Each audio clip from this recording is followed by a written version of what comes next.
What's going on, guys? Today's quick little overview is going to be on something very cool, and that is going to be the Overbore Systems Aimpoint Footprint Mount. Now, I'm very excited for this. Just want to say in the beginning, I'm not sponsored by them. I don't know them. I talked to them a little bit over on Instagram right when they started to roll these out. Very interested. Finally got my hands on one. They were in stock when I bought this last week, last Friday, so a couple days from when this goes live. Super excited. Let's get into it, kind of do a quick little overview. This falls perfectly in line with the next video that's coming out in the Night Vision kind of Basics 101 series, which is going to be supporting devices for night vision. So I'm super excited on this. I hope you guys enjoy the video. Stay tuned.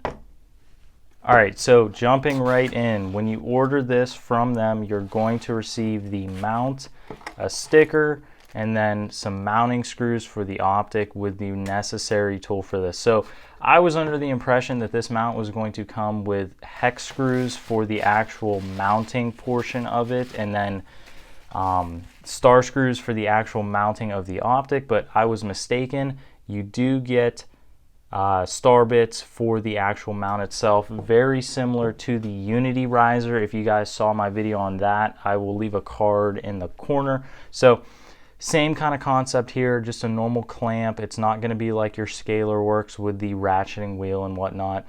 But what makes this very, very cool is, one, it's made in the same city that I live in, which is pretty cool, but two, it's also tall enough to accommodate iron sights underneath of it, which was my main gripe with the ScalarWorks 193, is it wasn't quite tall enough to fit your standard lower third co-witnessed iron sights beneath it. So this, very excited on this. I'll kind of throw it together here real quick, just do a quick little overview. Don't want to make this video too long because I'm going to include this into part 2 of the night vision series. So if you guys haven't seen that, another shameless plug, I'll leave the link to the first video and the second part to that first video in the corner in case you guys missed it. But I'll get this thrown together, show you guys what it's all about, and then kind of give you my closing thoughts on it.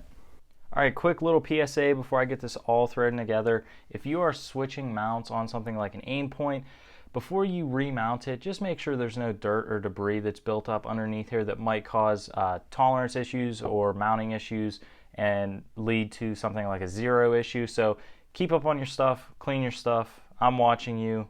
Everybody's watching you. Your friends are going to make fun of you if your optic isn't zeroing or holding zero because there's dirt on it. So clean your stuff. Quick PSA. All right, so I just got my T1 swapped over from the ScalarWorks 193 to the Overbore mount.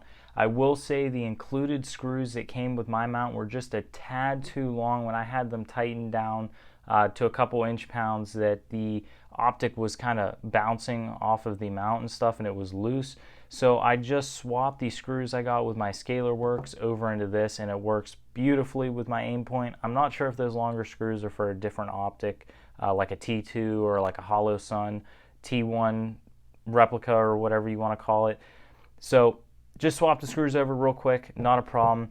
If you guys wanted to know the difference between a 193 and the Overbore, as you can see there, it's just a little bit taller. And what makes me so excited for this mount is that since it is taller, passive aiming through night vision is going to be even easier, which is going to go into the second part of the Night Vision 101 kind of basic series. So expect to see this guy make an appearance in some of those videos coming up.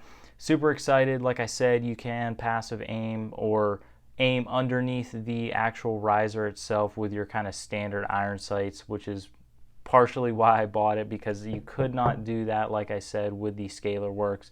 It was just a tad too low. Super excited to go try this guy out tonight, see what it's all about and see how I like it. But if you guys have any questions on the Overbore Systems mount, leave them down below. As always, thank you guys for all the support. It means a lot.